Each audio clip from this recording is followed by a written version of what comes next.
I swear, I woke up one day and realized that every woman under 60 has at least 3 tattoos and a tiny nose ring. And I'm over here looking like an untouched baked potato. And listen, I'm not judging. Some of these tattoos are beautiful. They really are. But I grew up in an era where if a grandmother had a tattoo, people assumed she either rode motorcycles or maybe stabbed somebody back in 1974. All right, let's get comfortable then, because we are about to talk about all the stuff you're afraid to say out loud for whatever reason. I've been a daughter, a mother, a grandmother, a wife, even a professional eye roller, and occasionally, probably the reason somebody might have needed some therapy. I've survived heartbreak, chaos, raising kids, getting older, losing people I loved, many people, and modern technology that still asks me for passwords I don't remember. I'm never going to remember them.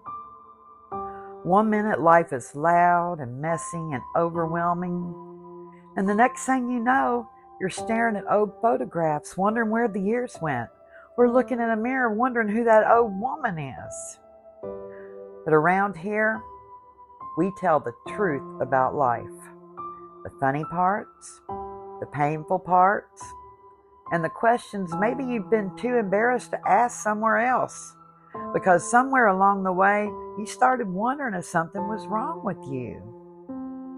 Oh, honey, you spend 10 minutes with me and you're going to realize just how normal you really are. Now, let's get into this mess.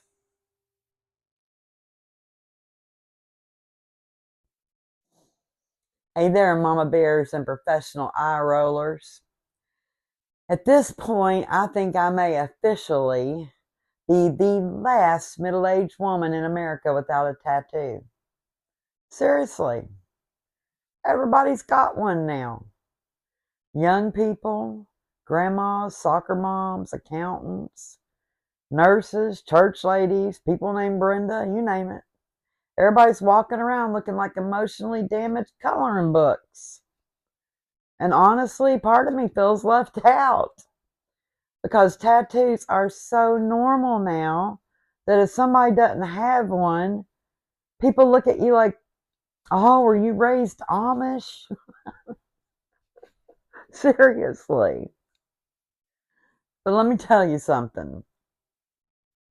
Thank God I was terrified of pain when I was younger.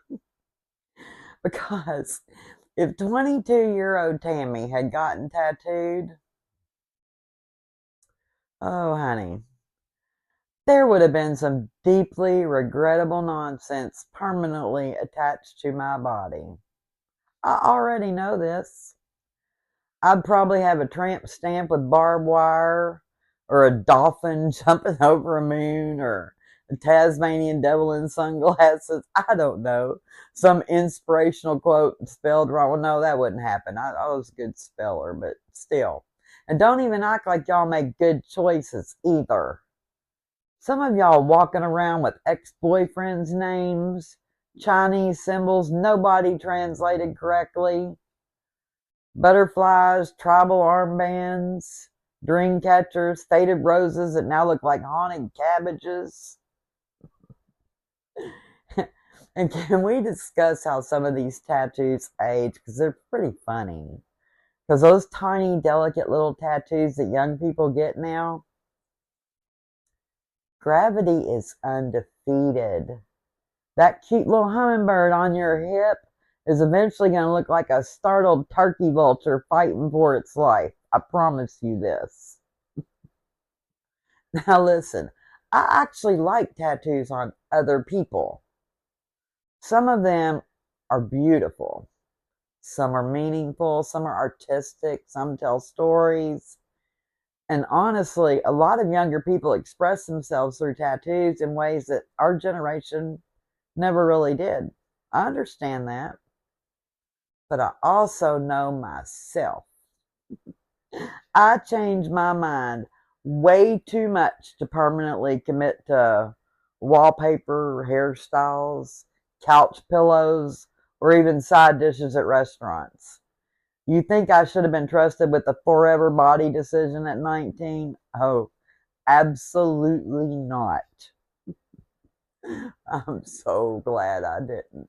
Because at 19, I thought frosted blue eyeshadow was classy and high-rise jeans were acceptable.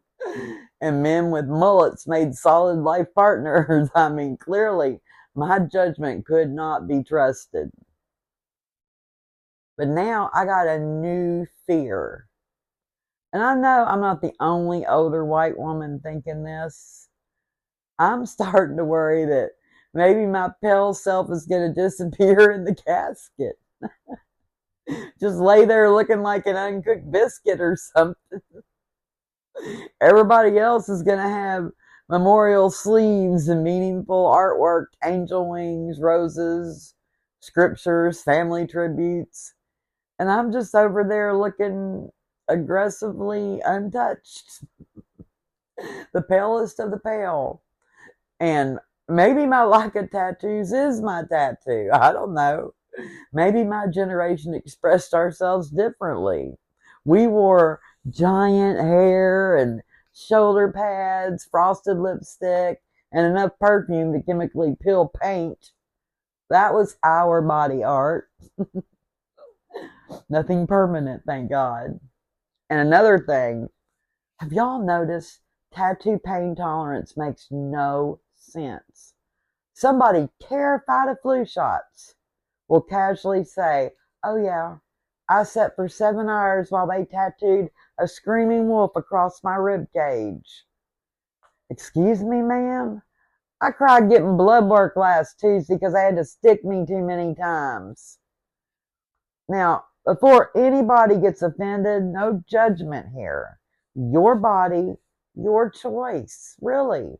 You want to tattoo your kids' names, your life story, a skull, a dragon, or the entire cast of Yellowstone on your thigh. Live your truth. I'm just saying, I personally know that younger me would have made choices that older me would now be explaining awkwardly at family gatherings or anywhere I went. And honestly, at this age, I don't need tattoos to prove who I am anymore or to make a statement. I really don't. Life already marked me plenty. Motherhood marked me. Grief marked me. Love marked me. Survival of love marked me. And those marks go deeper than ink. Anyway. Meanwhile, Grammie Tammy's going to be over here, wondering if I'm the last untattooed woman alive, imagining the horrifying things younger me almost permanently put on my body, and considering getting Diet Coke and Bad Decisions tattooed somewhere inappropriate just so I don't blend into the funeral home curtains. And of course, I'm going to have a cold Diet Coke and skin as blank as my memory walking into a room. I love you guys. Thanks for watching. We'll talk to you later. Bye-bye.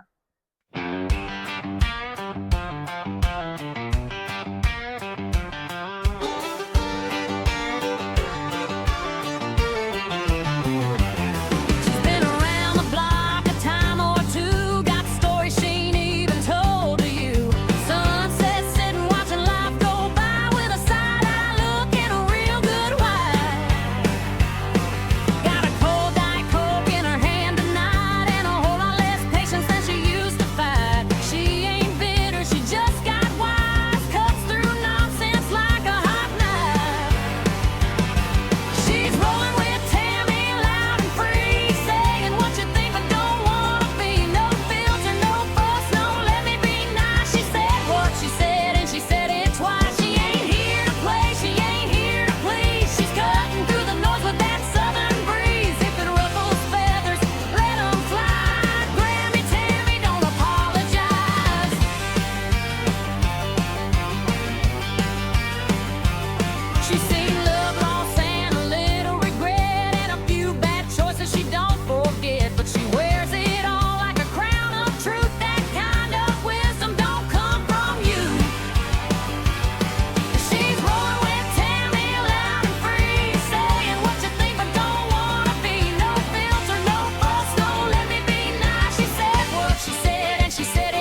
be saying what you think, but don't wanna be. No filter, no fuss, no let me be nice. She said what she said, and she said it twice. She ain't here to play, she